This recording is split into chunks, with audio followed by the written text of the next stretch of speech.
Hello, this is Gary Crowley with DoItYourselfJointPainRelief.com, and this is video 1 of 3 for scrotum pain relief for all you guys that may be suffering from this. And the good news is it's usually a pretty simple fix, and what we're going to do in video 1 is we're going to show you how to release these tight muscles in your hips using a variety of different sports balls that basically anybody can get. In most of my previous videos I just showed you how to do things with a tennis ball, which most people have, and if you don't have one you can take your neighbor's dog's ball for 20 minutes and use it.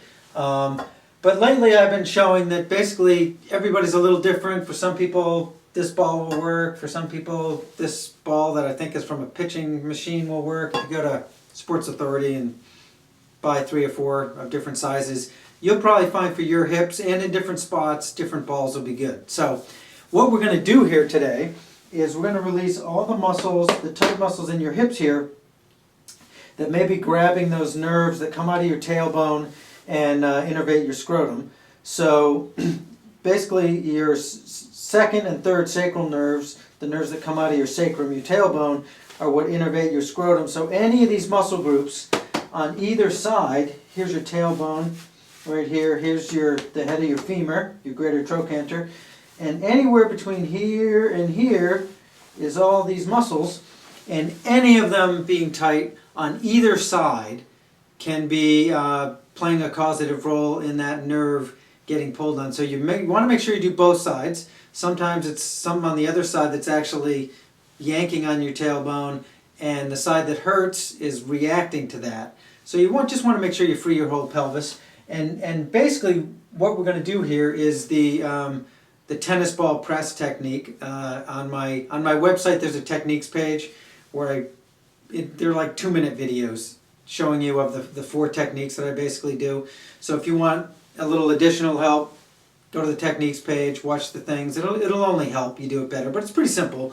Basically what you want to do is you want to sit on a tennis ball or a baseball or some other ball, and depending how much cushion is on the chair or the table you're sitting on and how much cushion you have in your butt, a different size ball might be better for you than a tennis ball. But anyway, what you want to do is you want to find any tender spots, and for me there's a little tender spot, and you just want to put as much of your body weight onto that spot as you can, and then you want to basically move your leg so that that muscle that the ball is pressing into is forced to move a little bit. And you don't want to roll your body across the ball. That doesn't communicate to basically your cerebellum in the top of your head that is in charge of all the settings for your muscles. That doesn't communicate too well that you want this release. What communicates well is finding a tender spot, because that means the tissue's tight if it's tender. Healthy tissue doesn't hurt when you press on it. And then you want to move that, basically your leg and your body, so that, and there that goes in me. See that, I'm not horribly tight, but that was a good little tender spot. And then you go investigate and you find another spot. And you just figure out how to get your weight onto it. If you want more weight, you can lift both legs up and get in there. But basically you want as much pressure as you can relax into. You don't have to torture yourself. And if it's too painful, there's too much static on the communication to your cerebellum. So just, it's tender and you feel it, but you can relax into it.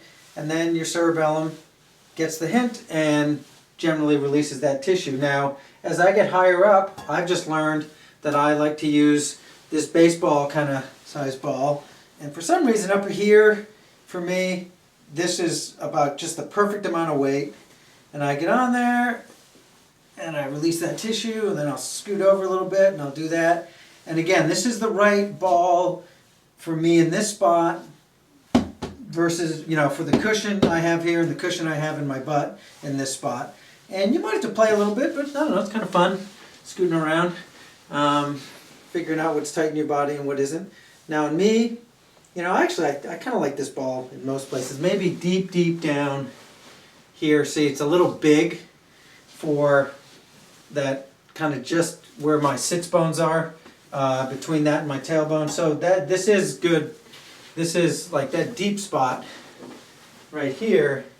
A tennis ball is good for me. So I just basically There it is. So I can get that spot. I gotta lean back a little bit, and there it is. And then give it a minute. There it goes. And then it releases.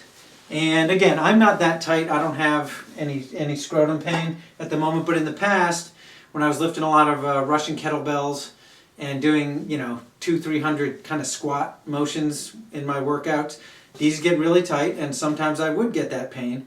And I'd get in here and release it, and then it would go away. So basically, again, we're going to go anywhere from here down to here, all along this whole tissue, and you're going to do both sides. And any tender tissue is tissue that's tight, you're going to release it. And then I want you to notice if one particular spot really helps relieve your scrotum pain. And I want you to notice the tender spots that were pretty stubborn and maybe you need to come back to and do a little more work on. So this is video 1 of 3. In video 2, I'm going to show you how to get at a very important spot for a lot of people. If this didn't do everything for you, this next spot may be exactly what you need. And even if this did do everything, you want to check that spot to make sure it's not playing a causative role in your pain. So that's video 1 of 3. Self-assess how much this step helped, and then I will meet you at video 2. Thank you for your time.